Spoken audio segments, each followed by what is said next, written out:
Alors, si je veux une version en couleur, ben, soit je démarre d'une copie de ceci, soit si je l'ai plus, si je l'ai perdu, je vais le rechercher dans la palette des formes, je le déplace sur le plan de travail. Mais enfin voilà, je vais démarrer d'une copie de ce qui a servi à faire la forme là. Donc avec la flèche noire, j'ai tout sélectionné, j'ai enfoncé la touche Alt, j'ai déplacé. Et peut-être qu'ici, je vais mettre des couleurs. Donc je clique à côté. Et avec le nuancier, je vais aller amener des couleurs. Bon, c'est peut-être l'occasion d'aller chercher des couleurs un peu plus que ça. Dans le bas à gauche du nuancier, on a les bibliothèques. On va aller chercher catalogue de couleurs. Et alors, en Europe, on utilise beaucoup du Pantone. Le Pantone, c'est évidemment pour faire des encres sur le papier, mais on peut l'utiliser à des fins détournées pour avoir un nuancier complet de couleurs pour faire de la créativité dans Illustrator, même si on ne peut pas imprimer avec des encres Pantone.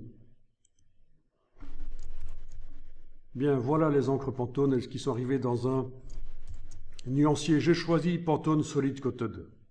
Parce que si on choisit Pantone CMYK, Pantone CMYK, c'est des encres ternes, forcément. Enfin, forcément, quand on sait pourquoi. Alors, la liste ici, je peux demander affichage par grande vignette. Dans le menu de la palette, voilà, affichage par grande vignette. On a aussi la liste de grandes vignettes, voilà.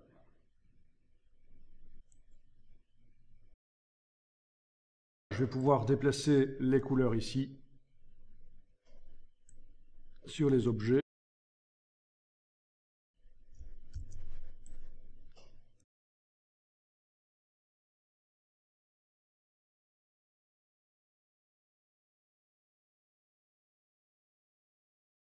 Il faudra juste penser évidemment que l'objet qui est coupé doit avoir la même couleur à droite et à gauche.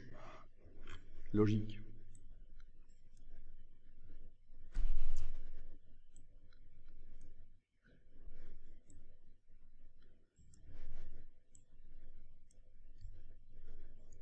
Et donc voilà, il n'est pas interdit de faire des brushes avec de la couleur. Et il y a des choses à connaître à propos de l'utilisation de la couleur dans les brushes, ce sera vu plus tard. Comment est-ce qu'on gère la couleur avec les brushes dans les options de la brush.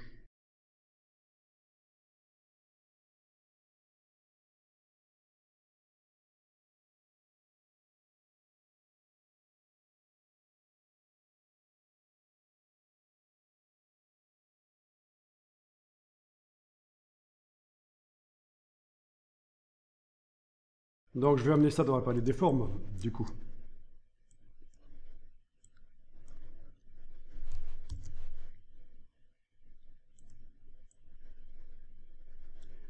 J'amène ça dans la palette des formes. Tiens, je vais faire la mise à jour de la forme existante. Plutôt que de faire une nouvelle forme de motif, je vais faire la mise à jour. Donc tout est sélectionné, je déplace avec la touche Alt enfoncée. J'arrive à encadrer ça, je lâche le bouton à souris. Voilà. Et la mise à jour va se faire. OK.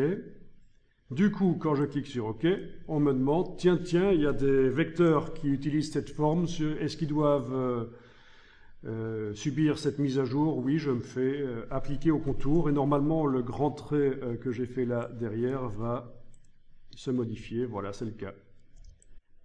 Alors bien sûr, là j'ai mis un contour blanc autour des fusées. Par la suite, bien sûr, en vectorisant et en demandant d'ignorer le blanc, on ne retrouvera que les couleurs des fusées.